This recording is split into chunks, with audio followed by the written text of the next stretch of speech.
Me llamo Eduardo Andrade. Tengo 63 años y fui inspector de policía durante 35 años en una gran ciudad.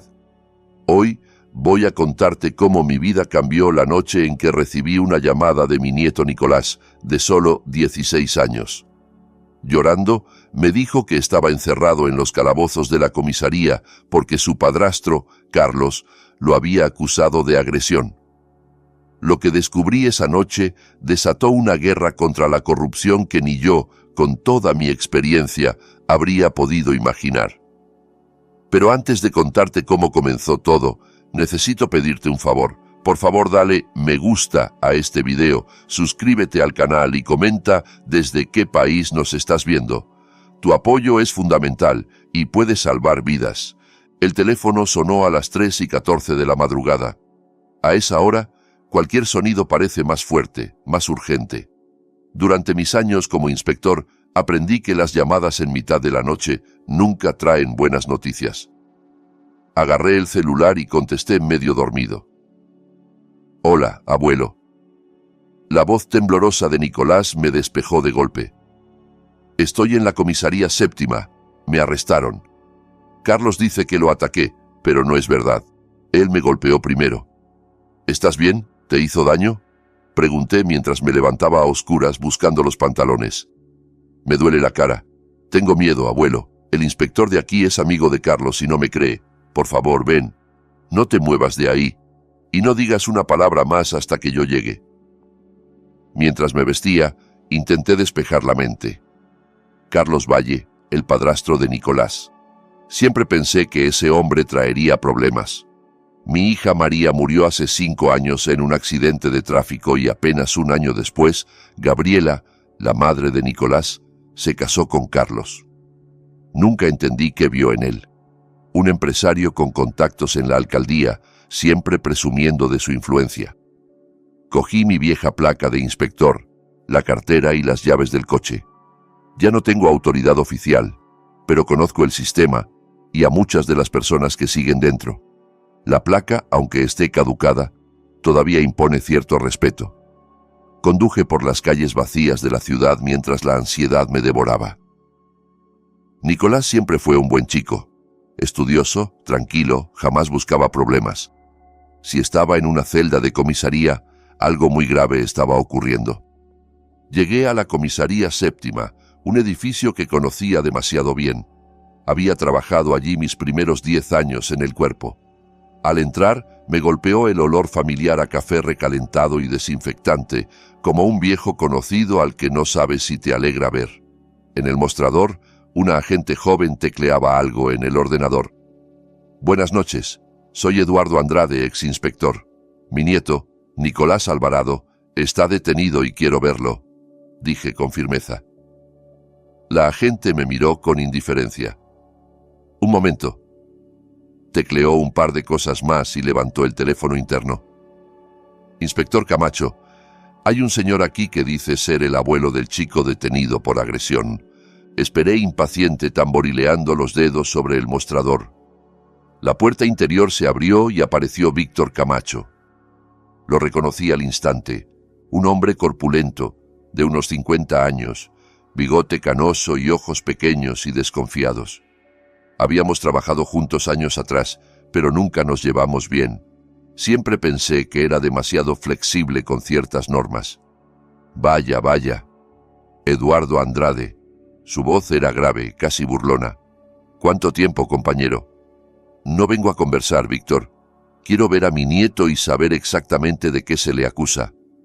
Por supuesto. Pasa a mi despacho». Me hizo un gesto para que lo siguiera. Mientras caminábamos por el pasillo, al fondo vi las celdas de detención temporal. En una de ellas reconocí a Nicolás sentado en un banco, la cabeza gacha. Intenté acercarme, pero Camacho me detuvo con el brazo. «Tú y yo hablamos primero, Eduardo. Las cosas están complicadas». En su despacho, Camacho se sentó tras el escritorio y yo ocupé la silla de enfrente. Sobre la mesa había una foto enmarcada, él con otros hombres en lo que parecía un viaje de caza. Reconocí a Carlos Valle entre ellos, sonriente, con un rifle en la mano. Aquello confirmó mis sospechas. Eran amigos. Tu nieto agredió a su padrastro esta noche, empezó Camacho con tono seguro, casi mecánico. Le reventó el labio y casi le rompe la nariz. Carlos está ahora en el hospital haciéndose unas pruebas. Tenemos un video de la cámara de seguridad de la casa donde se ve todo. El chico perdió los nervios. Quiero ver ese video, dije seco. Claro. Giró el monitor hacia mí y abrió un archivo. En la pantalla vi lo que parecía la sala de estar. Carlos entraba en plano, hablando. Nicolás aparecía después, visiblemente alterado. De pronto, la imagen mostraba a mi nieto empujando a Carlos, que caía hacia atrás. La grabación terminaba justo ahí. «Eso es todo», dijo Camacho. «¿Dónde está el resto del video? Esto no demuestra nada concluyente». «Es lo que hay, Eduardo. Carlos está presentando cargos por agresión. El chico tiene antecedentes de comportamiento violento en el instituto». «Eso es mentira. Nicolás nunca ha tenido problemas disciplinarios. Tengo informes que dicen lo contrario». Me levanté sintiendo cómo la rabia empezaba a hervir. «Quiero hablar con mi nieto ahora mismo». 5 minutos, cedió Camacho. Me acompañó hasta la celda donde estaba Nicolás. Cuando me vio, mi nieto se levantó. Tenía un ojo morado, un corte en la ceja y el labio hinchado. Verlo así me provocó una mezcla de dolor y furia. «¿Abuelo?» Su voz se quebró. «Tranquilo, Nico, voy a sacarte de aquí». Camacho abrió la celda y me dejó entrar. Abracé a mi nieto y sentí cómo temblaba. «¿Qué fue lo que pasó de verdad?», le pregunté en voz baja. Carlos llegó borracho como siempre. Empezó a gritar que le había robado dinero de la cartera. Cuando le dije que no era cierto, me pegó. Las lágrimas le corrían por las mejillas. Me defendí. Solo lo empujé para apartarlo, pero se golpeó con la mesa. Entonces llamó a la policía diciendo que yo lo había atacado. «¿Y tu mamá dónde estaba?» «Está fuera de la ciudad por trabajo, en Monterrey. Vuelve mañana». Nicolás bajó aún más la voz. «No es la primera vez que Carlos me pega, abuelo, pero siempre me amenaza. Dice que si hablo nadie me va a creer». Miré a Camacho, que esperaba impaciente en la puerta. «Voy a sacarte de aquí, te lo prometo», le dije a Nicolás, apretándole el hombro. «No vas a pasar ni una noche más en esta celda». Salí y me planté delante de Camacho. «Mi nieto tiene la cara llena de golpes. ¿Por qué Carlos no está detenido también? ¿Por qué no figura en tu informe que él agredió al chico?» El señor Valle dice que el muchacho se hizo esas lesiones mientras se resistía a los agentes en el arresto. Eso es absurdo y lo sabes. Exijo que un médico examine a Nicolás ahora mismo y documente sus heridas. Es muy tarde para eso, Eduardo. Nunca es tarde para hacer las cosas bien, Víctor. O llamas a un médico o llamo a la fiscal de guardia para denunciar irregularidades en tu procedimiento». Camacho me sostuvo la mirada, valorando mi amenaza. Al final suspiró. «Está bien. Llamaré al médico forense de guardia. Pero no va a cambiar nada, Eduardo. El chico se queda esta noche aquí y mañana lo verá el juez. Ya veremos». Mientras Camacho se alejaba para hacer la llamada, saqué el celular y marqué un número que no usaba desde hacía tiempo. Tras 3 tonos, contestó una voz femenina. «Teniente Robles, ¿quién habla?» «Soy Eduardo Andrade, exinspector de la comisaría séptima. Necesito tu ayuda urgente. La teniente Abril Robles es una de las pocas personas en la policía en las que siempre confié. Joven, inteligente y, sobre todo, incorruptible». Le expliqué la situación a toda prisa. «Estoy de servicio esta noche», dijo. «En 20 minutos puedo pasar por ahí para verificar el procedimiento». «Te lo agradezco, Abril». Mientras esperaba, observé el movimiento en la comisaría. Un par de agentes me miraron con curiosidad. Probablemente sabían quién era. En mis tiempos me gané fama de inflexible, de no aceptar tratos ni favores. Eso me dio respeto para algunos y enemigos para muchos. La puerta principal se abrió y entró Carlos Valle. Llevaba una venda en la nariz y el labio inferior hinchado. Nuestras miradas se cruzaron y se detuvo, sorprendido de verme allí. Luego esbozó una sonrisa torcida y se fue directo al despacho de Camacho. Pocos minutos después llegó la teniente Robles. Con poco más de 30 años, tenía la mirada firme de quien sabe hacer su trabajo y no tolera obstáculos. Me saludó con un apretón de manos seguro. «Inspector Andrade, ¿cuánto tiempo?» «Ya no soy inspector, teniente». «Para mí siempre lo será, señor. Usted me enseñó la mitad de lo que sé». Camacho salió de su despacho seguido de Carlos. Al ver a Abril, se tensó visiblemente. «Teniente Robles, ¿qué la trae por aquí a estas horas?» «Revisión rutinaria de procedimiento, inspector Camacho. Me informaron de una detención por violencia doméstica y quiero verificar que todo esté en orden». Carlos se adelantó, extendiendo la mano. «Carlos Valle, señora. Soy la víctima en este caso». Abril ignoró su mano. «Necesito revisar el expediente y ver al detenido», dijo sin rodeos. «Ya llamé a un médico para que examine al chico», añadió Camacho. «Perfecto. Estaré presente en el examen. Ahora, el expediente». Camacho la condujo a su despacho. Carlos se quedó conmigo en el pasillo, con una sonrisa soberbia que me revolvió el estómago. «Es una pena que tengamos que conocernos en estas circunstancias, señor Andrade», dijo con falsa cortesía. «Nicolás siempre habla muy bien de usted». «Ahorra la hipocresía, Valle. Sé perfectamente lo que has hecho». Su sonrisa se desvaneció. «Tenga cuidado con lo que insinúa. Tengo el video que demuestra quién agredió a quién. Un video convenientemente recortado, que pasó antes de la parte que me enseñó Camacho. Nada relevante». Se aproximó bajando la voz. «Mire, señor Andrade, entiendo que quiera defender a su nieto, pero el chico tiene problemas. Necesita disciplina, una mano firme». «¿La mano firme que le dejó un ojo morado y la ceja abierta? Supongo que también se hizo eso resistiéndose al arresto. Pregúntele a los agentes que lo trajeron. O quizá fuiste tú y luego llamaste a tu amigo Camacho para maquillar la historia». El rostro de Carlos se endureció. «Tenga cuidado, viejo. Su tiempo ya pasó. Ahora las cosas funcionan de otra manera. Te sorprendería lo bien que sé cómo funcionan las cosas ahora, Valle, y de lo que soy capaz por mi nieto». La conversación se interrumpió con la llegada del médico forense, un joven que parecía recién salido de la facultad. Camacho y Abril salieron del despacho. «Doctor Mendoza», lo saludó Camacho. «Gracias por venir tan rápido. El detenido está por aquí». Abril hizo un gesto para que el doctor la siguiera hacia las celdas. Carlos intentó ir detrás, pero ella lo detuvo. «Solo personal autorizado, señor Valle. Soy la parte denunciante. Tengo derecho a estar presente». «No durante el examen médico», respondió con firmeza. «Espere aquí». Carlos me lanzó una mirada furiosa, como si yo fuera el culpable del retraso en sus planes. Se sentó en una de las sillas de la sala de espera, tamborileando los dedos nerviosamente. Abril me indicó que la acompañara. Entramos en la celda, mientras el doctor ya examinaba a Nicolás. El médico tomó fotografías de las lesiones, las midió y lo anotó todo en un formulario oficial. «¿Puede decirme cómo se hizo estas heridas?», preguntó. Nicolás me miró buscando aprobación. Asentí ligeramente. «Mi padrastro me pegó. Primero un puñetazo aquí», señaló el ojo. «Luego me empujó contra la pared. Me golpeé la cabeza y me corté la ceja con un estante».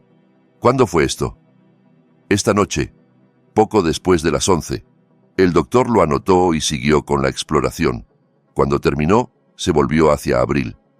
«Las lesiones son coherentes con lo que cuenta. El hematoma periorbitario, el ojo morado, tiene la coloración de un golpe de hace unas 4 o 5 horas. El corte en la ceja es típico de un impacto contra un objeto con borde, no de un puñetazo directo». Abril asintió. «Gracias, doctor. Necesito su informe cuanto antes. Lo tendrá en 1 hora como máximo». Cuando el médico se fue, Abril me miró. «Esto contradice el informe inicial, inspector». «Por supuesto que lo contradice. Camacho está encubriendo a Carlos». «También revisé el video», añadió ella en voz baja. Hay algo raro. Los metadatos indican que fue editado hace 2 horas. La grabación original tenía que ser más larga. ¿Puedes conseguirla? Necesito una orden judicial para acceder al sistema de vigilancia de la casa, y para eso necesito pruebas de manipulación de evidencia. Nicolás intervino. La vecina, la señora Cárdenas, tiene cámaras apuntando a nuestra entrada. Siempre está grabando. Dice que le roban las macetas. Abril me miró con un destello de esperanza.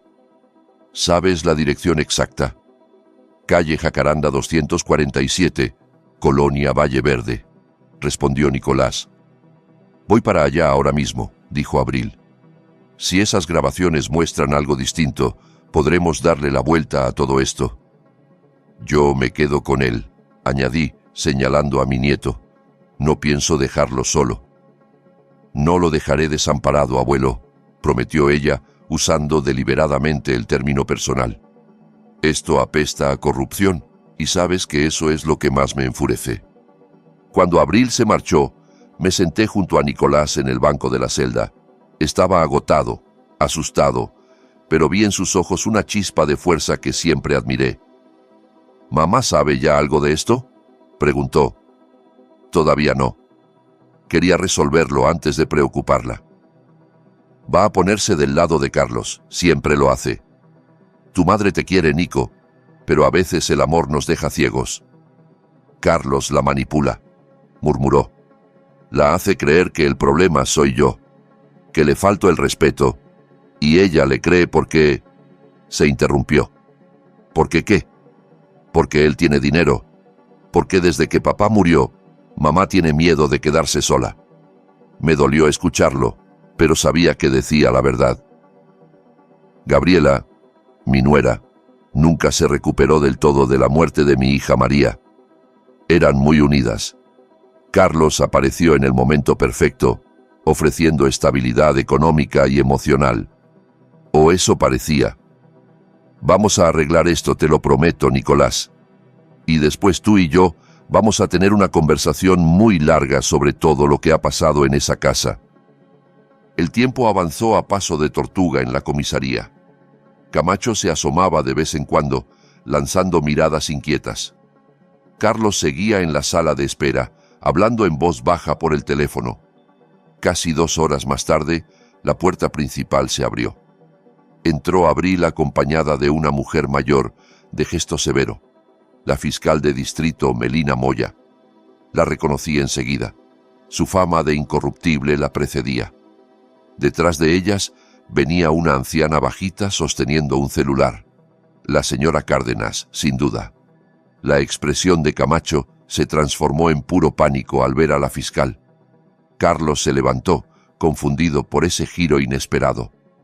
«Inspector Camacho», dijo la fiscal Moya con voz firme.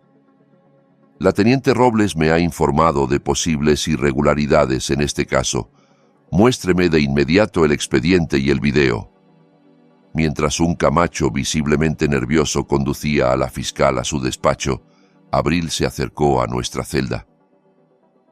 «Encontramos algo», me susurró. La señora Cárdenas tenía grabaciones de hace 3 días en las que se ve a Carlos empujando a Nicolás contra la puerta, y lo mejor es que tiene audio donde se le escucha amenazándolo. La esperanza me llenó el pecho. Por primera vez desde que había llegado sentí que las cosas podían salir bien. El sistema está podrido, lo sé mejor que nadie, pero todavía hay gente como Abril y la fiscal Moya que pelea por la justicia. «Gracias», le dije a Abril con el corazón en la garganta.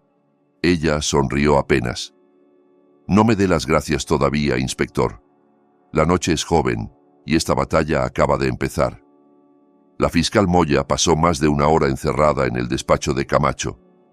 A través de las persianas vi gestos tensos, documentos señalados con el dedo, miradas severas.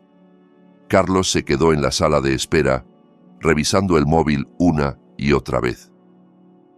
Lo observé intentar mantener la compostura, pero la pierna derecha le temblaba sin parar, traicionando su ansiedad. La señora Cárdenas se acercó a la celda con Abril. Era una mujer pequeña, de unos 70 años, pero con los ojos agudos de quien ha visto mucho. «Así que usted es el abuelo», dijo sin rodeos. «El chico siempre habla bien de usted». «Gracias por venir, señora». «Cárdenas», me corrigió. «Y no me dé las gracias. Ese hombre», señaló con discreción a Carlos, «es un demonio disfrazado. Lo he visto. Sé cómo cambia cuando cree que nadie lo está mirando». Nicolás la miró con gratitud evidente. La señora Cárdenas le guiñó un ojo. «Te traje una dona, muchacho, pero estos policías no me dejaron dártela. Dijeron que igual llevaba una lima dentro». Soltó una risita corta. «Como si yo supiera hacer esas cosas». La puerta del despacho se abrió por fin. La fiscal Moya salió primero, con el rostro serio. Camacho la siguió, visiblemente incómodo. La fiscal se acercó a nuestra celda. «Señor Andrade», se presentó. «Soy la fiscal de distrito Melina Moya». Su voz era firme, pero no hostil. «Hemos revisado el expediente y he encontrado irregularidades graves en el procedimiento». Carlos se levantó, acercándose con rapidez. «Fiscal Moya, un placer conocerla. Soy Carlos Valle. Confío en que hará justicia en este lamentable incidente». La fiscal apenas le dedicó una mirada. «Señor Valle, le sugiero que contacte de inmediato con un abogado». «¿Un abogado? Pero la víctima soy yo». «Eso está por verse», respondió ella con sequedad. «Teniente Robles, ponga en libertad al señor Alvarado. Su detención no se ajustó a los protocolos establecidos». Abril no ocultó su satisfacción mientras abría la celda. Nicolás me miró sin creérselo. «¿Puedo irme?» «Sí», confirmó la fiscal. «Pero necesito que tanto usted como su abuelo estén disponibles para ampliar sus declaraciones». Carlos se adelantó, visiblemente alterado. «Esto es inaceptable. Va a dejar libre a mi agresor. ¿Qué clase de justicia es esta?» «Señor Valle», la voz de la fiscal se afiló. «Las grabaciones que hemos revisado muestran una versión muy distinta de los hechos. Manipular pruebas es un delito federal. Si quiere evitar cargos aún más graves, le recomiendo moderar el tono y cooperar plenamente con la investigación». Carlos palideció. Miró a Camacho, que evitó su mirada, consciente de que el barco se hundía. «Inspector Camacho», continuó la fiscal, «queda usted suspendido temporalmente de sus funciones hasta que concluya la investigación interna. Entregue su placa y arma al agente de servicio». El rostro de Camacho se crispó en una mezcla de incredulidad y rabia contenida. «Es un error, fiscal. Mis procedimientos fueron los reglamentarios». Sus procedimientos incluyeron aceptar pruebas manipuladas y omitir información crucial en el informe. La evaluación médica del señor Alvarado contradice directamente su versión de los hechos. La fiscal no elevó la voz, pero cada palabra cayó como un martillazo. «La teniente Robles queda a cargo de esta comisaría hasta nuevo aviso. Salimos de la comisaría justo cuando el cielo empezaba a aclararse. El aire fresco de la mañana resultó casi purificador después de tantas horas en ese ambiente opresivo. Nicolás caminaba a mi lado en silencio, exhausto, pero aliviado. «¿A dónde vamos, abuelo?» «A mi casa. No puedes volver a la tuya. No por ahora». En el coche noté cómo Nicolás se relajaba poco a poco. El silencio entre nosotros era cómodo, pero sabíamos que teníamos mucho de qué hablar. «Esto no ha terminado, ¿verdad?», preguntó al fin. «No, Nicolás. Esto solo está empezando». En casa le preparé un café mientras él se daba una ducha rápida. Le presté ropa vieja de cuando mi hijo Daniel, su padre, vivía conmigo. Le quedaba un poco grande, pero serviría. Sentados en la cocina, con las tazas humeantes delante, por fin tuvimos esa conversación pendiente. «¿Desde cuándo lleva pasando esto, Nico?», pregunté. Mi nieto se quedó mirando el café. «Desde poco después de que se casó con mamá. Al principio eran solo gritos, humillaciones pequeñas. Me decía que era un flojo, que no ayudaba en casa, que gastaba demasiado». «¿Tu madre lo sabía?». Siempre lo hacía cuando ella no estaba. Y cuando se lo contaba, Carlos lo negaba todo. Decía que yo exageraba o que me inventaba cosas para separarlos. Nicolás tragó saliva. Con el tiempo, mamá dejó de creerme. ¿Y cuándo pasaron de las palabras a los golpes? Hace como 6 meses. Llegó borracho, furioso porque había perdido dinero en una inversión. Dijo que yo era una mala suerte, que desde que yo estaba en su vida todo le salía mal. La voz se le quebró. Me dio una bofetada tan fuerte que caí al suelo. Luego lloró, me pidió perdón, me dio dinero para que no dijera nada.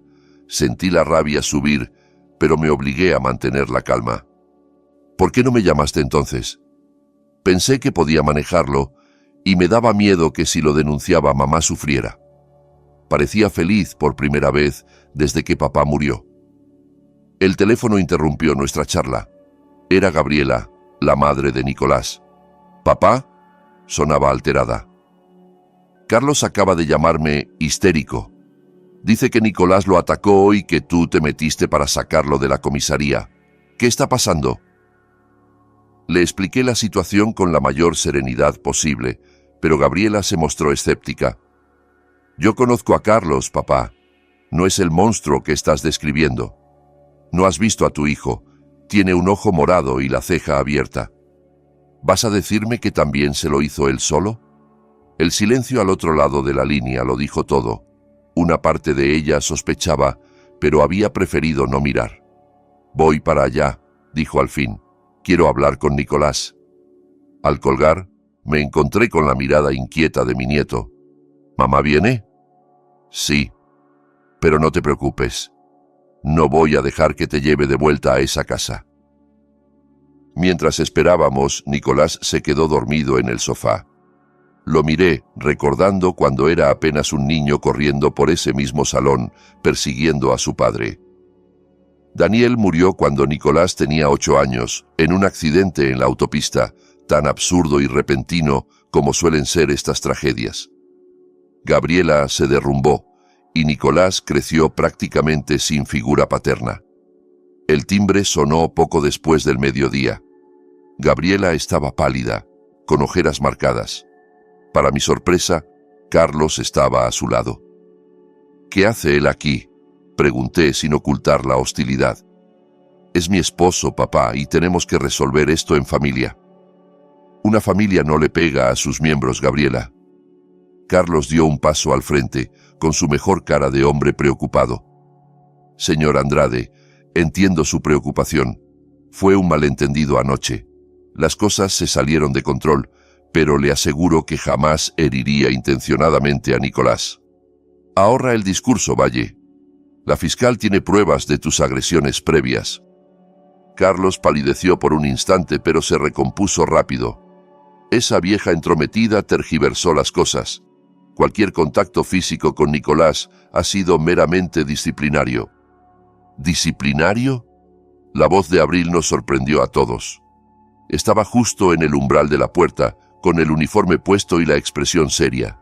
No la había oído llegar. Teniente Robles, balbuceó Carlos. No la esperábamos aquí.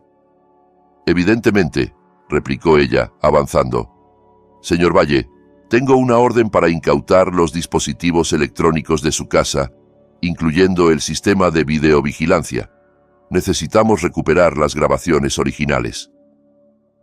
Esto es una invasión de mi privacidad, protestó Carlos. ¿Con qué autoridad? Con la autoridad de esta orden firmada por la jueza Miranda Espinosa. Abril le mostró el documento.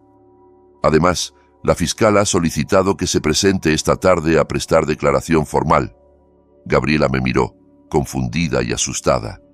Papá, ¿qué está pasando? El ruido despertó a Nicolás, que apareció en la puerta, frotándose los ojos. Al ver a su madre, corrió a abrazarla. Cuando vio a Carlos, se quedó paralizado. ¿Qué hace aquí? Nicolás, tenemos que hablar, dijo Gabriela intentando sonar conciliadora. Carlos dice que todo fue un malentendido. ¿Un malentendido? Nicolás se apartó. Me pegó, mamá, como lo ha hecho muchas veces cuando tú no estás. Y luego me amenaza para que no diga nada. Carlos avanzó hacia él con gesto amenazante. «Deja de mentir, mocoso ingrato. Después de todo lo que he hecho por ti y por tu madre». «Señor Valle», lo interrumpió Abril poniéndose entre ellos, «le sugiero que mantenga la distancia con el señor Alvarado. Cualquier intento de intimidación se añadirá a los cargos existentes». Carlos le lanzó una mirada llena de odio contenido, pero se echó atrás. «Esto no ha terminado. Tengo amigos poderosos, contactos». «Sus contactos también están siendo investigados», replicó Abril, incluida su relación con el inspector Camacho y ciertos funcionarios de la alcaldía. Carlos miró a Gabriela. «¿Vas a permitir esto? ¿Vas a dejar que destruyan nuestra familia por las mentiras de tu hijo?» Gabriela parecía desgarrada entre dos lealtades. Miró a Nicolás, luego a Carlos y finalmente a mí. «Necesito ver esas grabaciones», murmuró con la voz rota. «Necesito saber la verdad». «La verdad la tienes delante», le dije, señalando las heridas de Nicolás. «Solo tienes que abrir los ojos». Carlos se dio cuenta de que estaba perdiendo terreno. Su rostro cambió, abandonando la máscara de hombre razonable.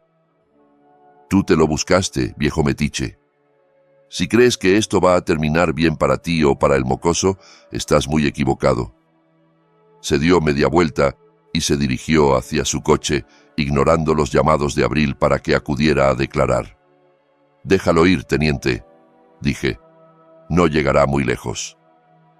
Gabriela entró en la casa abrazando a Nicolás con fuerza. Abril se quedó un momento conmigo en la puerta. «Debería haberse presentado voluntariamente», comentó. «Ahora tendré que arrestarlo». «¿Lo hará?» «Es demasiado arrogante para creer que está en problemas de verdad. Está subestimando la gravedad de esto. Encontramos más videos en el celular de la señora Cárdenas, episodios de maltrato de meses atrás».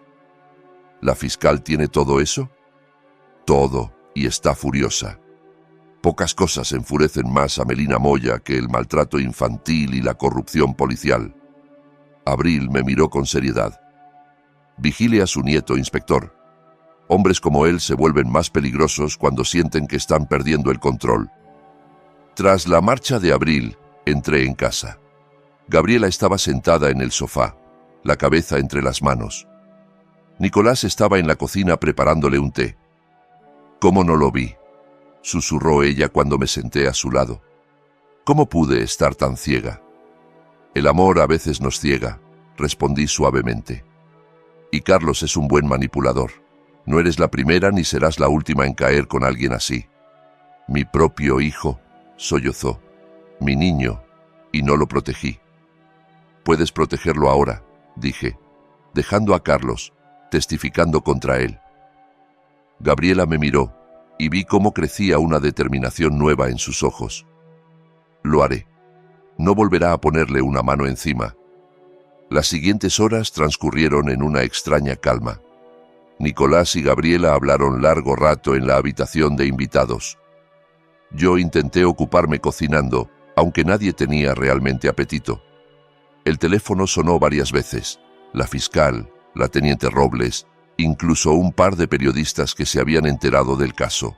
A todos les dije lo mismo: hablaríamos después de descansar.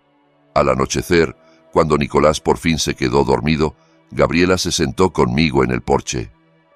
«Nunca imaginé que esto terminaría así», dijo mirando las estrellas. «Cuando conocí a Carlos parecía tan perfecto, atento, cariñoso, estable. Los manipuladores siempre parecen perfectos al principio». Había señales, admitió. Comentarios controladores, celos sin explicación, mentiras pequeñas, pero me convencí de que no eran importantes. «¿Qué harás ahora?» «Divorciarme, obviamente, testificar contra él, intentar reparar mi relación con Nicolás». Suspiró hondo. «Va a ser un proceso largo». «Estaré aquí para apoyarlos a los dos», la aseguré. En ese momento mi celular vibró. Era un mensaje de Abril. Carlos no se presentó a declarar. Se emitió orden de detención. Un escalofrío me recorrió la espalda. Un hombre como Carlos, acorralado, Es peligroso. ¿Pasa algo?, preguntó Gabriela al notar mi expresión. Nada importante. Mentí, sin querer preocuparla más. Deberías descansar. Aquella noche dormí a trompicones, despertando con cualquier ruido. A las 5 de la mañana sonó el teléfono. Era Abril de nuevo. Encontramos el coche de Carlos abandonado cerca del aeropuerto, me informó. Pero no hay registro de que haya tomado un vuelo. Creemos que puede estar usando documentos falsos o que alguien lo está ayudando a esconderse. ¿Revisaron sus cuentas bancarias? Están congeladas desde anoche y tenemos vigilancia en todas sus propiedades conocidas. Vigilen también a Camacho. Si alguien sabe dónde se esconde Carlos, es él. Camacho está bajo vigilancia constante. Colgué y me quedé mirando por la ventana. La luz del amanecer comenzaba a iluminar la calle vacía. Todo parecía tranquilo, pero no podía quitarme la sensación de que esa calma era solo el preludio de algo peor. Pasaron 2 días sin noticias de Carlos. Nicolás empezó a relajarse, incluso sonreía a ratos. Gabriela presentó la demanda de divorcio y una denuncia formal por violencia doméstica. La fiscal Moya me informó de que la investigación se había ampliado. Al parecer, Carlos estaba implicado en negocios turbios con varios funcionarios municipales, incluyendo sobornos y tráfico de influencias. La mañana del tercer día, Gabriela decidió volver brevemente a su casa para recoger algunas cosas. Insistí en acompañarla, pero ella se negó. La policía tuvo vigilada la casa toda la noche, dijo. Carlos no está allí. Además, iré con un agente. Estaré bien. Algo dentro de mí me decía que era mala idea, pero no quería parecer sobreprotector. Llámame cuando llegues y antes de volver, le pedí. Te lo prometo. Nicolás y yo nos quedamos en casa jugando ajedrez para distraernos. Es bueno en el juego, calculador y paciente. Me recordaba a su padre. Sonó el teléfono y contesté, esperando oír la voz de Gabriela. En cambio, era Carlos. Escúchame bien, viejo. Su voz sonaba agitada, frenética. Tengo a tu nuera conmigo. Si quieres volver a verla, trae a Nicolás al almacén abandonado de la Avenida Industrial 54. 1 hora. Solo ustedes 2. Si veo un solo policía, Gabriela pagará las consecuencias. Carlos, no seas idiota. 1 hora, gritó y colgó. Miré a Nicolás, que había entendido la gravedad de la situación solo con ver mi cara. No podía decirle toda la verdad, pero tampoco podía mentirle. ¿Qué pasa, abuelo? ¿Es mamá? Tu madre está bien. Intenté sonar convincente. Pero necesito que te quedes aquí mientras resuelvo algo importante. Es Carlos, ¿verdad? Su intuición me sorprendió. ¿Qué hizo? En ese momento sonó de nuevo el teléfono. Era Abril. Inspector, tenemos un problema. Gabriela nunca llegó a su casa. El agente que debía acompañarla apareció inconsciente en el coche patrulla. Carlos la tiene, dije sin rodeos. Acaba de llamarme. Quiere que lleve a Nicolás a un almacén en la Avenida Industrial en 1 hora o la lastimará. No vaya solo, inspector. Es una trampa. Lo sé, pero no puedo arriesgar la vida de mi nuera. Consígueme la dirección exacta. Envío unidades de paisano. Le di los detalles y colgué. Nicolás me observaba fijamente. Voy contigo, dijo con firmeza. Ni hablar. Es demasiado peligroso. Es mi mamá, abuelo, y esto es culpa mía. No es culpa tuya, Nicolás. Nada de esto lo es. Si no me llevas, iré por mi cuenta. Su determinación era absoluta. Lo miré, sopesando la situación. Si lo dejaba, seguramente intentaría seguirme, poniéndose aún más en peligro. Si lo llevaba, al menos podría intentar protegerlo. Está bien, cedí al fin. Pero harás exactamente lo que yo diga. Sin preguntas. ¿Entendido? Asintió con gravedad. Entendido. Mientras nos preparábamos para salir, no pude evitar pensar que nos dirigíamos hacia la parte más oscura de esta historia. Pero también sabía que a veces hay que atravesar la oscuridad para que finalmente llegue la luz. El trayecto hasta el almacén se hizo eterno. Conduje en silencio, con Nicolás a mi lado. Tenía las manos ligeramente temblorosas, pero en su mirada había una determinación que me recordaba a Daniel. Antes de salir de casa, había metido mi vieja pistola de servicio en la parte trasera del pantalón. Había esperado no tener que usarla nunca más, pero la vida tiene maneras crueles de cambiar nuestros planes. ¿Tienes un plan?, preguntó Nicolás, rompiendo el silencio.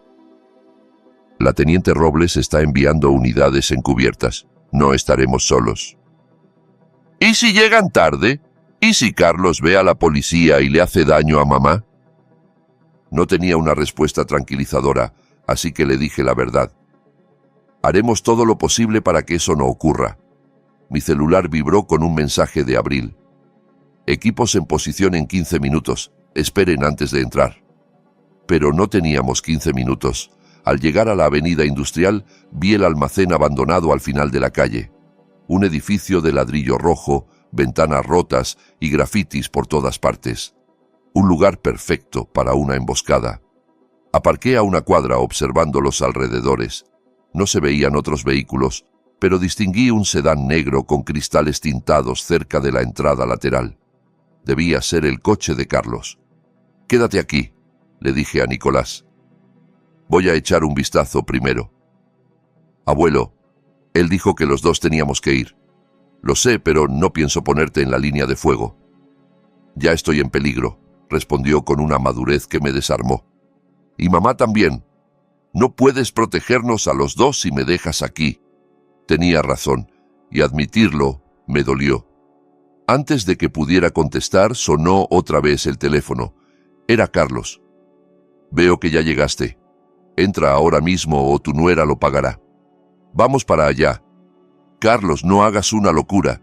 Tienes 2 minutos», y colgó. Miré a Nicolás, sintiendo el peso de la responsabilidad aplastarme. «Te quedas detrás de mí en todo momento. ¿Entendido?» «Sí», asintió, serio. Caminamos hacia el almacén, cada paso más pesado que el anterior. La puerta principal estaba entornada y chirrió de forma siniestra cuando la empujé. Dentro estaba oscuro, apenas iluminado por la luz que se filtraba por las ventanas mugrientas y algunos tragaluces. «¡Carlos!», llamé, intentando mantener la voz firme. «Estamos aquí. Al fondo, Eduardo. Los dos. Vengan». Avanzamos entre cajas y maquinaria oxidada. El olor a humedad y óxido llenaba el ambiente. Llegamos a un espacio más amplio y los vi. Carlos estaba de pie, sujetando a Gabriela por el brazo. Ella tenía la cara llena de lágrimas, pero parecía ilesa. «¡Mamá!», gritó Nicolás, intentando correr hacia ella. Lo detuve con el brazo. «Despacio», le susurré. Luego, a Carlos. «Ya estamos aquí. Suelta a mi nuera». Carlos soltó una carcajada amarga. «¿Crees que es tan fácil, viejo? Me arruinaste la vida, la reputación, el negocio. Todo está en peligro por tu culpa». «Tú mismo te lo hiciste», respondí. «Nadie te obligó a pegarle a un niño». Ese mocoso necesitaba disciplina. Apretó más el brazo de Gabriela, haciéndola quejarse. «Y tú, viejo entrometido, no tenías derecho a meterte en mi familia». «Déjame ir, Carlos», suplicó ella. «Solo estás empeorando las cosas». «Cállate», la sacudió. «Tú también me traicionaste, después de todo lo que hice por ti y por tu hijo malagradecido». Evalué la situación. Carlos se veía cada vez más descontrolado. Tenía en los ojos el brillo febril de un animal acorralado. No le veía ningún arma, pero eso no significaba que no la tuviera. «¿Qué quieres, Carlos?», pregunté, intentando ganar tiempo. Las unidades de Abril necesitaban unos minutos más. «Quiero mi vida de vuelta», respondió con la voz quebrada. «Quiero que retiren los cargos. Quiero que la fiscal deje de investigar mis negocios. Y quiero que este mocoso», señaló a Nicolás, «se retracte de todas sus mentiras». «No son mentiras», dijo Nicolás, sorprendentemente sereno. «Y tienes razón en una cosa, arruinaste tu propia vida. Cada vez que me pegaste, Cada vez que me amenazaste, cada vez que manipulaste a mamá, cavaste tu propia tumba. Carlos soltó a Gabriela y se lanzó hacia Nicolás. Ese era el momento que esperaba. Me interpuse rápido. Ni se te ocurra tocarlo. ¿O qué, viejo? ¿Qué vas a hacer? Me empujó, subestimando mi fuerza. No me moví ni un centímetro. Aléjate de mi familia. Lo advertí, sintiendo la pistola contra la espalda baja. Carlos sonrió, una sonrisa sin rastro de humanidad. ¿Tu familia? Qué tierno. El viejo policía protegiendo a los suyos. Hizo ademán de apartarse, pero de pronto giró y lanzó un puñetazo que apenas alcancé a esquivar. El movimiento brusco me hizo retroceder un paso, dándole tiempo para sacar algo de la cintura. Un revólver. Me apuntó directo al pecho. Ahora vamos a hablar en serio, dijo con una calma escalofriante. Tú y yo sabemos cómo funciona esto, Eduardo. Hombres como nosotros entienden el lenguaje del poder. Baja el arma, Carlos. La policía viene en camino. Claro que viene, los estaba esperando. Sonrió de nuevo. Pero para cuando lleguen nosotros ya habremos arreglado nuestras cuentas. Gabriela aprovechó la distracción para correr hacia Nicolás y abrazarlo. Carlos los miró con desprecio. Mira qué familia tan feliz. ¡Qué conmovedor! Carlos, intenté razonarlo. Aún puedes salir de esto. Baja el arma. Entrégate. Coopera con la fiscal. Tal vez consigas un acuerdo. ¿Un acuerdo? Rió. No, Eduardo. Hombres como yo no hacemos acuerdos. O ganamos o... Dejó la frase en el aire, pero su mirada lo dijo todo. Escuché un ruido leve detrás de mí. Alguien había entrado. Mantuve el rostro neutro para no alertar a Carlos. Deja que Gabriela y Nicolás se vayan, propuse. Esto es entre tú y yo. No, negó, moviendo el arma. Ellos también forman parte. Son mi seguro. El ruido se hizo más evidente. Carlos se tensó mirando hacia las sombras. ¿Quién anda ahí? ¿Sal o disparo? Aproveché su distracción para colocarme aún más delante de Nicolás y Gabriela. Si disparaba, tendría que hacerlo a través de mí. Policía. La voz de Abril resonó en el almacén. Suelte el arma, señor Valle. Carlos parecía sorprendido, pero no asustado. Teniente Robles. Qué predecible. ¿Vino sola o trajo refuerzos? Está rodeado, Valle. No tiene salida. Siempre hay salidas, teniente. Ajustó la postura, firmando el agarre del revólver. Solo hace falta el incentivo correcto. Busqué con la mirada entre las sombras, hasta localizar a Abril, semioculta tras una columna apuntando a Carlos. Déjelos ir, Carlos, ordenó ella. Más unidades están llegando. En minutos este lugar estará lleno de agentes. Entonces no tenemos mucho tiempo, replicó él. De pronto nos apuntó a Nicolás. O me dejan salir de aquí, o el chico paga por todo. Todo ocurrió en un instante. Sin pensar, me lancé contra Carlos justo cuando apretaba el gatillo. El disparo retumbó en el almacén. Sentí un dolor agudo en el hombro, pero logré tirarlo al suelo. El arma salió despedida, deslizando sobre el cemento. Abril salió de las sombras corriendo hacia nosotros. Gabriela gritó, abrazando a Nicolás, que estaba ileso. Carlos y yo forcejeamos en el suelo. A pesar de mi edad, la adrenalina me dio fuerzas para mantenerlo inmovilizado hasta que Abril llegó y le puso las esposas. ¿Está bien, inspector?, preguntó al ver la sangre en mi camisa. Es solo un rasguño, mentí, mientras el dolor se intensificaba. Ocúpate de él. Más agentes entraron en el almacén, asegurando el lugar. Uno se acercó con un botiquín mientras se llevaban a Carlos a la fuerza, gritando amenazas e insultos. Esto no se acaba aquí, vociferaba. Tengo amigos poderosos, me vengaré de todos ustedes. Gabriela y Nicolás corrieron hacia mí, preocupados por la herida. Abuelo, estás sangrando mucho, dijo Nicolás con los ojos llenos de lágrimas. He tenido peores, intenté tranquilizarlo, aunque el dolor era intenso. Viene una ambulancia, me informó Abril. Aguante, inspector. El paramédico presionó la herida mientras yo miraba a mi familia. A pesar del terror vivido, vi alivio en sus rostros. Carlos ya no podía hacerles daño. En la ambulancia, con Gabriela y Nicolás a mi lado, sentí una extraña paz. La herida dolía, pero era recordatorio de que seguíamos vivos, de que habíamos sobrevivido a aquella pesadilla. «Gracias, papá», susurró Gabriela, apretándome la mano, «por salvarnos». «Siempre lo haré», respondí notando el efecto del sedante. «Siempre estaré ahí para ustedes». Los días en el hospital pasaron lentos. La bala había rozado el hueso del hombro, pero sin causar daños mayores. Los médicos aseguraban que recuperaría toda la movilidad tras unas semanas de rehabilitación. Abril venía a verme con frecuencia, poniéndome al día del caso. Carlos se enfrentaba a múltiples cargos: secuestro, agresión agravada, maltrato infantil, intento de homicidio, obstrucción a la justicia. La lista era larga. Camacho también había sido acusado formalmente de encubrimiento y manipulación de pruebas. La fiscal Moya amplió la investigación y sacó a la luz una red de corrupción que involucraba a varios funcionarios de la ciudad. Una tarde, mientras Nicolás me ayudaba con la bandeja de comida del hospital, lo noté pensativo. «¿En qué piensas, hijo?» «En todo lo que pasó», respondió. «En cómo una sola persona puede hacer tanto daño». «Algunos hombres confunden poder con derecho a abusar de los demás», le dije. «Es una lección dura, pero importante». «Creo que quiero estudiar derecho», dijo de repente. «Quiero ayudar a gente como nosotros, gente que se enfrenta a injusticias». Sonreí, sintiendo un orgullo inmenso. «Serás un excelente abogado, Nicolás».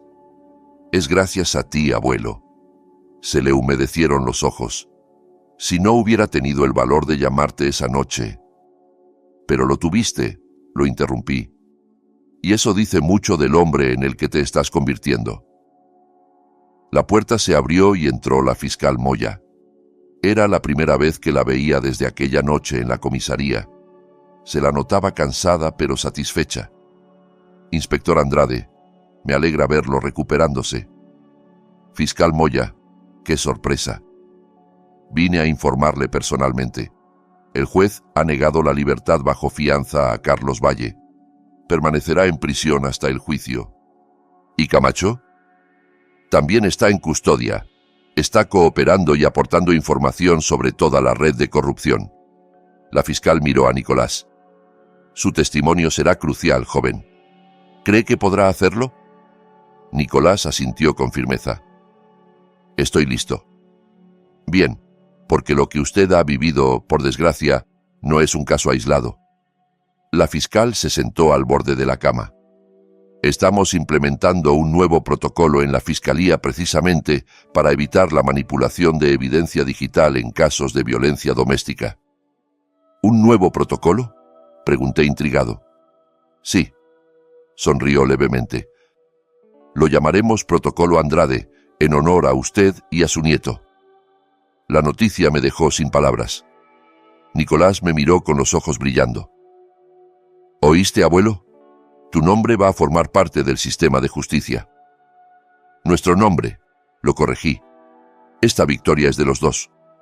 La fiscal se levantó. «Los necesitaremos la próxima semana en el tribunal. La teniente Robles pasará a recogerlos». «Allí estaremos», prometió Nicolás. Cuando la fiscal salió, Gabriela entró con café y unos pasteles de la cafetería. Había recuperado algo de color en el rostro, aunque aún se la veía cansada. «¿Buenas noticias?», preguntó al vernos. «Las mejores», contestó Nicolás y le contó lo del protocolo Andrade. Gabriela me miró con una mezcla de gratitud y remordimiento. «Papá, nunca podré agradecerte lo suficiente. Si no hubieras estado ahí».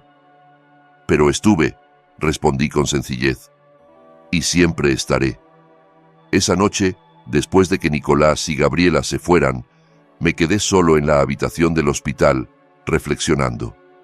Pensé en el terror de la llamada de madrugada, en la impotencia ante Camacho, en el dolor del disparo, pero también en el valor de mi nieto, en la tenacidad de Abril y en la integridad de la fiscal Moya. El sistema no es perfecto. Está lleno de Camachos y Valle, gente que abusa de su poder. Pero también hay quienes luchan por la justicia y se niegan a mirar hacia otro lado. Mi celular vibró en la mesita. Era un mensaje de Abril.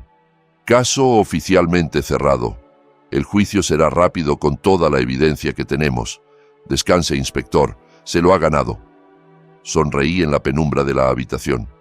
Tal vez mi carrera como policía terminó hace años, pero nunca dejé de luchar por lo correcto, y ahora esa lucha tenía un nuevo sentido a través de Nicolás. Cerré los ojos, sintiendo por primera vez en días una verdadera paz. El dolor del hombro era un precio pequeño por la seguridad de mi familia, y saber que nuestra experiencia ayudaría a proteger a otros me llenaba de un orgullo silencioso. Al día siguiente me dieron el alta. Entonces comenzó la verdadera recuperación, no solo de mi herida física, sino de las heridas invisibles que Carlos había dejado en Nicolás y en Gabriela. Sería un camino largo, pero lo recorreríamos juntos como familia. Y pensé en todas esas personas que sufrían en silencio, atrapadas en ciclos de maltrato y miedo. Tal vez, cuando nuestra historia se conociera, le daría a alguien el valor de hacer esa llamada desesperada en mitad de la noche para pedir ayuda, para romper el silencio. Porque a veces todo empieza con el coraje de marcar un número y decir, «Tengo miedo, por favor, ayúdeme». Los pasillos del juzgado estaban abarrotados, pero caminé con determinación, apoyándome en el bastón que los médicos insistieron en que usara al menos un mes más. La herida del hombro había cerrado bien, aunque aún dolía cuando cambiaba el tiempo. Nicolás caminaba a mi lado, alto y sereno.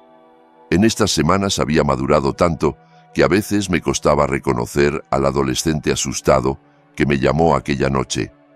Ese día se leería la sentencia. Tras un juicio de 3 semanas, el juez anunciaría el destino de Carlos Valle y de Víctor Camacho. La evidencia de la fiscalía había sido abrumadora, los videos recuperados, las grabaciones de la señora Cárdenas, el valiente testimonio de Nicolás y los peritajes médicos que demostraban el patrón de maltrato. ¿Nervioso?, le pregunté a mi nieto mientras esperábamos fuera de la sala. «Un poco», admitió. «¿Crees que de verdad va a pagar por lo que hizo? La fiscal Moya hizo un trabajo impecable, y tu testimonio fue perfecto, firme, claro, sin contradicciones». Gabriela se nos unió, vestida con un traje formal. Ella también había cambiado en esas semanas, recuperando poco a poco la fortaleza que había perdido. El divorcio avanzaba, y había empezado terapia para trabajar la culpa que aún la perseguía. «La sala está llena», nos informó. «Hay varios periodistas. Este caso ha llamado mucho la atención». Era cierto. Lo que empezó como un caso de violencia doméstica terminó destapando una trama más amplia de corrupción municipal. Varios funcionarios ya habían sido imputados. Las puertas de la sala se abrieron y entramos. Nos sentamos en la primera fila, detrás de la mesa de la fiscalía. Abril ya estaba allí, revisando documentos. Nos saludó con un gesto. Al otro lado, los abogados de Carlos y Camacho murmuraban entre ellos.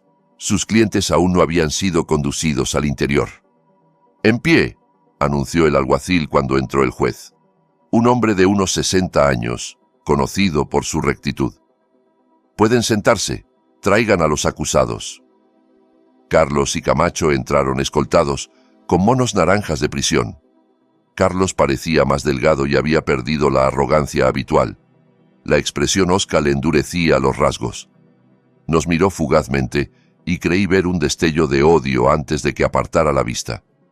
El juez ajustó las gafas y repasó los documentos. Tras considerar todas las pruebas presentadas y las deliberaciones del jurado, este tribunal está listo para dictar sentencia. El silencio fue absoluto. Sentí la mano de Nicolás tensarse en la mía. En la causa del Estado contra Carlos Valle, el jurado lo ha declarado culpable de todos los cargos: violencia doméstica agravada, maltrato infantil, obstrucción a la justicia, secuestro e intento de homicidio. El juez miró directamente a Carlos. Este tribunal lo sentencia a 22 años de prisión, sin posibilidad de libertad condicional durante al menos 15 años. Un murmullo recorrió la sala. Carlos se mantuvo impasible, como si lo hubiera esperado.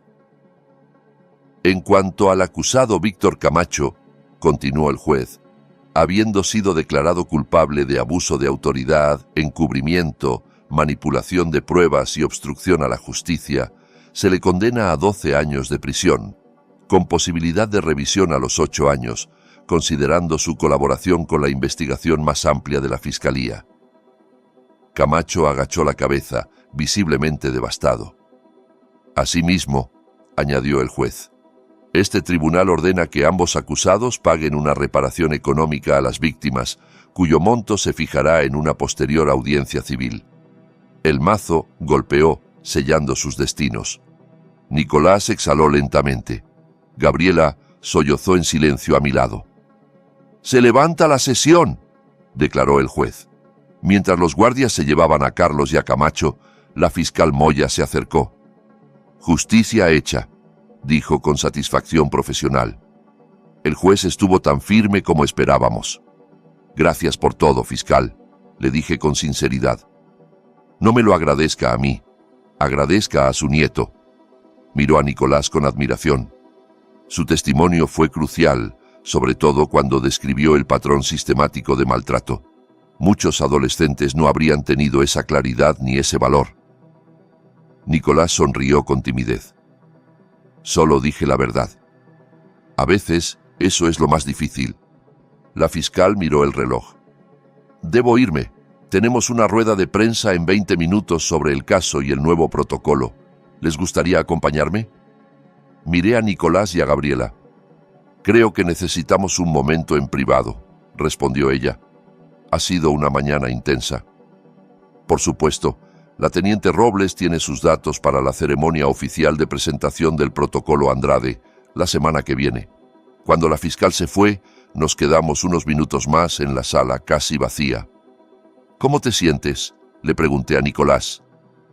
Aliviado, supongo, pero también raro. Una parte de mí esperaba que se disculpara, que mostrara algo de remordimiento. Hombres como Carlos rara vez reconocen sus errores, le dije. Siempre culpan a los demás. ¿Crees que cambiará en prisión? No lo sé, hijo, pero lo importante es que ya no puede hacerte daño. Salimos del juzgado por una puerta lateral para evitar a los periodistas. El día estaba luminoso y cálido. «Vamos a comer algo», propuso Gabriela. «Hay que celebrar». En el restaurante miré a mi familia. Había en ellos una ligereza que no veía desde hacía mucho. Las sombras no habían desaparecido, pero eran menos densas. ¿Ya decidiste a qué universidad vas a postularte?, le pregunté a Nicolás. «Estoy viendo la Universidad Estatal», contestó. «Tienen un excelente programa de Derecho y la fiscal Moya dijo que podría recomendarme para un programa especial de mentoría». «Es una gran oportunidad», dijo Gabriela, orgullosa, «y yo acabo de conseguir un trabajo nuevo. Empiezo el mes que viene como supervisora en la empresa». «Todo va encajando», brindé levantando el vaso. «Por los nuevos comienzos».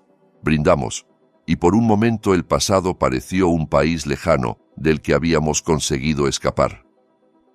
Las semanas siguientes encontraron su propio ritmo. Mi hombro mejoró lo suficiente como para dejar el bastón. Nicolás preparó sus solicitudes a la universidad con entusiasmo renovado. Gabriela pasaba más tiempo en mi casa que en su nuevo departamento. Una tarde recibí una llamada de Abril. «Inspector, ya tenemos fecha para la presentación oficial del protocolo Andrade. Este viernes, a las 11 de la mañana, en el auditorio principal. La fiscal querría que usted y Nicolás dijeran unas palabras sobre su experiencia». Cuando se lo conté a Nicolás, vi la emoción en su mirada. «Es una oportunidad para ayudar a otras personas que estén pasando lo mismo», dijo. El día de la presentación el auditorio estaba lleno, policías, fiscales, jueces. La fiscal Moya explicó el nuevo protocolo, un conjunto de procedimientos para garantizar la integridad de la evidencia digital en casos de violencia doméstica y maltrato infantil. Incluía verificación de metadatos, una cadena de custodia reforzada y análisis forense independiente. Este protocolo nació de un caso que reveló fallos graves en nuestro sistema, explicó. Cuando llegó mi turno, me puse en pie. Durante 35 años fui inspector de policía. Comencé. Creía conocer el sistema, sus fortalezas y sus debilidades.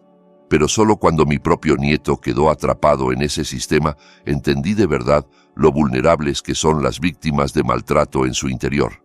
Conté brevemente nuestra historia, resaltando el apoyo crucial de personas como Abril y la fiscal Moya.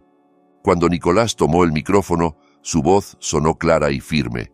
Habló directamente a los jóvenes presentes, describiendo las señales sutiles de maltrato que ignoró, la manipulación psicológica, el miedo. Si están pasando por algo parecido, sepan que no están solos, dijo. Hay gente que les va a creer, solo tienen que dar el primer paso, hacer esa llamada, como hice yo. Sus palabras fueron recibidas con un aplauso atronador. Pasaron los meses. Nicolás fue aceptado en la universidad estatal. Gabriela finalizó el divorcio. Yo retomé mis viejas aficiones. Una tarde, casi un año después de aquella noche, recibí un sobre oficial. El recurso de apelación de Carlos había sido rechazado. No se lo mencioné a Nicolás ni a Gabriela. No veía sentido en perturbar la paz que tanto les había costado conseguir. A la mañana siguiente, Nicolás vino a desayunar. Estaba en vacaciones y ahora hacía voluntariado como mentor de otros jóvenes supervivientes. «Tengo algo que enseñarte», dijo, sacando una hoja de la mochila. Era una carta de aceptación para un programa de verano en Derecho. «Es impresionante, Nicolás. La fiscal Moya me recomendó», explicó. «Dice que tengo potencial para trabajar algún día en la unidad de violencia doméstica. El camino que había elegido no sería fácil, pero veía en él una fuerza nueva, una resistencia nacida de su propio dolor. ¿Sabes qué es lo raro, abuelo?», añadió. «A veces pienso en Carlos y ya no siento miedo ni odio, solo lástima». «Eso también forma parte de sanar», le respondí. «¿Y tú? ¿Todavía lo odias?». Me lo pensé un momento. «Digamos que no pierdo energía en él. Prefiero dedicarla a ti, a nuestra familia, a las cosas buenas que salieron de todo esto». Y era verdad. El protocolo Andrade se estaba adoptando en otros estados. Nicolás había descubierto su vocación. Gabriela había recuperado su vida. Ese fin de semana hicimos una pequeña celebración en mi casa. Gabriela trajo comida, Nicolás llevó amigos del grupo de apoyo y la señora Cárdenas apareció con una caja de donas. Mientras contemplaba a esa nueva familia ampliada, Abril se acercó. «¿Sabía que otros 3 estados están adoptando el protocolo?», me dijo, «y lo están considerando a nivel nacional. Ah, y me ascendieron a capitana. Enhorabuena, capitana. Bien merecido». «Gracias, inspector. Le debo parte de esto a usted y a Nicolás». Mientras la reunión seguía, salí un momento al porche. El cielo comenzaba a teñirse de naranja. Pensé en los contrastes. Mientras nosotros celebrábamos, Carlos cumplía su condena. Mientras Nicolás construía un futuro, la carrera de Camacho se desmoronaba. No sentí satisfacción, solo la certeza de que la justicia, aunque imperfecta y lenta, había llegado. Nicolás salió a buscarme. «¿Todo bien, abuelo? Te estás perdiendo el postre». «Solo pensaba», dije, pasándole un brazo por los hombros, «en lo orgulloso que estoy de ti, del hombre en el que te has convertido». «Gracias a ti», respondió, apoyando la cabeza en mi hombro bueno. «Si no hubiera hecho aquella llamada, pero la hiciste, y eso lo cambió todo». Volvimos juntos al interior. Gabriela nos recibió con una sonrisa, con una ligereza en el rostro que me recordó a la joven que conocí antes de que la vida la golpeara tan duro. Mientras comíamos el postre, pensé en todos esos teléfonos que suenan en mitad de la noche, en las voces temblorosas pidiendo ayuda. La historia que empezó con una llamada desesperada no terminó en cuento de hadas. La vida real rara vez los ofrece. pero nos dio algo igual de valioso: la oportunidad de convertir el dolor en propósito, el miedo en determinación y una experiencia traumática en un legado que protegerá a muchos otros. Y quizá, al final, esa sea la victoria más importante de todas. Si mi historia te ha conmovido y quieres saber qué ocurrió después, suscríbete y activa la campanita para no perderte el próximo capítulo. Recuerda, tu apoyo con un me gusta y un comentario puede salvar otras vidas, igual que salvó la de mi nieto.